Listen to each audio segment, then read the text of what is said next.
আসলো? আমরা যে মহাপ্রসাদ মহাপ্রসাদ আমরা বলি, যে প্রসাদে নাম ব্রহ্মণে বৈষ্ণব, মহাপ্রসাদ, প্রসাদ তো এই কথাটা আগে ছিল না। এই মহাপ্রসাদটা কোথার থেকে আসলো আপনারা শুনুন। সেই মহাপ্রসাদটা সেটাও এই জগন্নাথ তত্ত্ব থেকে। একদিন নারদ মুনি গেছেন লক্ষ্মীনারায়ণের কাছে। লক্ষ্মী দেবী একদিন নারায়ণের প্রসাদ দিতে চেয়েছিলেন নারদ মুনিকে। আমি সংক্ষিপ্তভাবে বলছি, নারদকে প্রসাদ দিতে চেয়েছিলেন। যথারীতি মা লক্ষ্মীর কাছে গিয়ে বলছেন, মা আমি আপনার কাছে এসেছি, আমাকে প্রসাদ দিন, আমাকে প্রসাদ দিন। বলছে যে প্রসাদ তো নারায়ণ তো বারণ করেছে যে 3 দিনের জন্য প্রসাদ কাউকে দিতে বারণ, 3 দিন দেওয়া বারণ। বলছে মা আপনি বলেছিলেন, আমি এসেছি আপনার কাছে, আপনি আমাকে বলেছিলেন আপনি মা, জগতের মা, আপনি প্রসাদ দেবেন। তখন একদিন সেবা করতে গিয়ে, নারায়ণের সেবা করতে গিয়ে দেখছেন লক্ষ্মী দেবীর মন বড় বিষণ্ণ, চেহারা থেকে মনে হচ্ছে খুব বিষণ্ণ। এই বিষণ্ণ যখন মন, তখন বলছে, নারায়ণ বলছে যে হে লক্ষ্মী তোমার কি হয়েছে, তুমি এমন বিষণ্ণ কেন, তুমি বিষণ্ণ কেন? তখন খুলে বলল যে আপনি তো 3 দিন বারণ করেছিলেন যে আমার এই ভুক্ত অবশেষ এই মহাপ্রসাদ জন্য কেউ যেন না পায়, কিন্তু আমার ভক্ত নারদকে আমি কথা দিয়েছিলাম যে আমি আপনার প্রসাদটাকে দেব, কিন্তু সেই নারদ এসে বসে আছে, আমি তাকে সেই কাঙ্ক্ষিত আপনার সেই প্রসাদটা, এদিকে আপনার নির্দেশও অমান্য করতে পারছি না, আবার ভক্তকে আমি প্রসাদটা দিতে পারছি না। তখন নারায়ণ বললেন, ঠিক আছে তুমি দিতে পারো, আমি আমার কথাটা তোলাম, দিতে পারো, তবে আমার অস্পষ্টে তুমি দেবে, সে প্রসাদটা দিতে পারো। তখন লক্ষ্মী দেবী একটু আনন্দ যে আমার ভক্তকে আমি দিতে পারলাম প্রসাদ। এই তখন নারদকে প্রসাদ দিলেন। নারদ এই ভগবানের এই অদরামৃত উচ্ছিষ্ট পেয়ে তখন এ লোক সে লোক ঘুরে বেড়াচ্ছে, বিভিন্ন লোকে ঘুরে বেড়াচ্ছে ভগবানের প্রসাদে, মহাপ্রসাদে, গোবিন্দে নাম ব্রহ্মণী বৈষ্ণবে। তখন এই লোক সে লোক ঘুরতে ঘুরতে শিব ঠাকুরের সে কৈলাসে চলে গেল। শিব ঠাকুর কৈলাসে গিয়ে শিব ঠাকুরের সামনে নৃত্য করছেন, নারদ মুনি নৃত্য করছেন। শিব ঠাকুর জিজ্ঞাসা করছেন, হে দেবর্ষিপাদ নারদ মুনি, খেয়াল দেন কথাটা খুব সুন্দর, একটা অপূর্ব লীলাতত্ত্ব। হে দেবর্ষিপাদ নারদ মুনি, আপনার এইরকম আনন্দ তো দেখি নাই, আপনি নারায়ণ নাম ছেড়ে আপনি কীর্তনা দিতে একেবারে ব্যস্ত, এইরকম তো দেখি নাই। তখন বলছেন, আমি আজকে ভগবানের প্রসাদ পেয়েছি। তখন বলছেন যে প্রসাদ পেয়েছে ভগবান, আমার জন্য কি একটু এনেছেন, আমার জন্য কি এনেছেন প্রসাদ? তা বলছে অল্প একটু আছে প্রসাদ, আপনি নিতে পারেন, তাও নখে লাগানো আছে, নখে, যে প্রসাদ কণিকা মাত্র বলে না, নখে লাগানো আছে। তখন নারদ মুনির সেই নখ থেকে সেই প্রসাদটা আমার শিব ঠাকুর গ্রহণ করেছেন। শিব ঠাকুর এই প্রসাদ কণিকা মাত্র গ্রহণ করাতে শিব ঠাকুরের সেই নৃত্য, সেই প্রলয় নৃত্য শুরু হয়ে গেছে। এই পৃথিবী যখন ধ্বংস হবে, তখন শিব ঠাকুরের প্রলয় নৃত্যতেই কিন্তু ধ্বংস হবে। তখন প্রলয় নৃত্য শুরু হয়ে গেল। প্রলয় নৃত্য শুরু হয়ে গেলে সমস্ত পৃথিবী কম্পন হচ্ছে, শিব ঠাকুরের নৃত্যে পৃথিবী কম্পন দিচ্ছে, একই টালমাটাল। সমস্ত দেবতারা ভাবছে প্রলয়ের সময় তো এখনো আসেনি, শিব ঠাকুর এখন এই প্রলয় নৃত্য কেন? তখন হঠাৎ করে সবাই মিলে মা পার্বতীর কাছে বলছে, মা আপনি আপনার এই স্বামীকে থামান, হ্যাঁ উনি প্রলয় নৃত্য করছেন, পৃথিবী ধ্বংসের উপক্রম।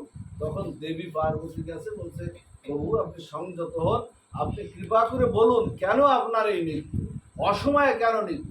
তখন বলছে কি জানেন, দেবী পার্বতীকে বলছে, আমি আজকে ভগবানের অধরামৃত উচ্ছিষ্ট পেয়েছি, ছিল এক উচ্ছিষ্ট পেয়েছি। তা বলছে উচ্ছিষ্ট ভগবানের প্রসাদ পেয়েছেন, আমার জন্য একটু রেখেছেন, আমি আপনার অর্ধাঙ্গিনী।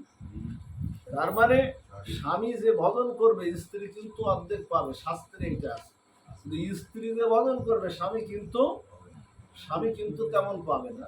তবে 2-1 সতী নারীর জন্য অনেক সময় স্বামীর প্রাণ রক্ষা হয়েছে, শাস্ত্রে এমন দেখা গেছে।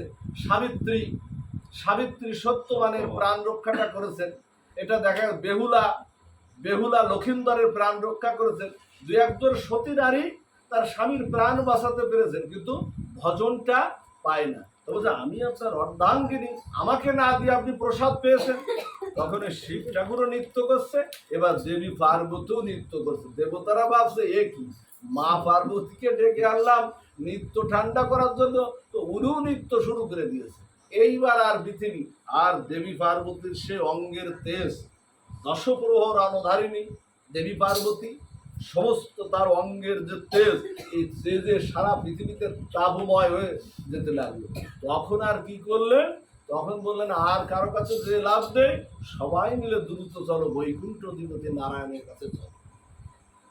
প্রসাদ মাহাত্ম কিন্তু এই নারায়ণের কাছে চলো। নারায়ণের কাছে গেলেন, প্রভু এই বিপদ থেকে, মহাবিপদ থেকে আপনি, আপনার জন্য এটা হচ্ছে, আর আপনি যদি এই মহাবিপদ থেকে রক্ষা না করেন তাহলে কিন্তু আর উপায় নাই। তাহলে কি, তাহলে শিব ঠাকুর নৃত্য শুরু করেছে, আর দেবী পার্বতীকে দেয়নি বিদায় দেবী পার্বতীও সেই সাথে নৃত্য শুরু করেছে। এখন উপায়টা কি? তখন নারায়ণ কি করলেন, দ্রুত করে, নারায়ণের বাহন কি, কি নারায়ণের বাহন কি, গরু। শুধু নারায়ণ না, ভগবানের বাহন হলো গরু। গরুরের করে পিঠে করে চেপে দ্রুত কৈলাসে আসলেন। কৈলাসে এসে বললেন তোমাদের নিত্য সংবরণ করো। নারায়ণ যেই বললেন, নারায়ণকে দেখে শঙ্খ চক্র গদা পদ্মধারী নারায়ণকে দেখে প্রণিপাত করলেন, প্রণাম করলেন। বলছে বলো তোমাদের কি দাবি, আমার কাছে বলো। বলছে প্রভু ঠাকুর আমাকে, আমি ঠাকুরের অর্ধাঙ্গিনী, আমাকে না দিয়ে আপনার প্রসাদ পেয়েছে, এই জন্য আমি নৃত্য করছি, তিনি আমাকে বঞ্চিত করেছে। বলছে শোনো, তোমাদের বলি, তোমরা এই মহাপ্রসাদ থেকে কখনো বঞ্চিত হবে না, আমি তোমাদের মহাপ্রসাদ দেব। দেবী পার্বতীকে বলছেন। দেবী পার্বতী তখন বলছেন আমাকে শুধু মহাপ্রসাদ দিলে হবে না, আমি জগৎজননী মহামায়া, জগতের সকল সন্তান আমার। আমরা কিন্তু সবাই মহামায়ার অংশ, আমরা সবাই কিন্তু মহামায়ার অংশ। যা দেবী সর্বে ভূতেষু, আমরা সবাই কিন্তু মহামায়ার অংশ। তো বলছেন আমাকে শুধু দিলে হবে না, আমাকে দিলে হবে না, আমার সকল ভক্ত যারা রয়েছে জগৎ সংসারে, অনন্ত বিশ্বর আমার যত ভক্ত রয়েছে, আমার এই ভক্তকেও তোমার এই মহাপ্রসাদ দিতে হবে। তখন নারায়ণ বললেন ঠিক আছে, তোমার সকল ভক্তই এই মহাপ্রসাদ পাবে।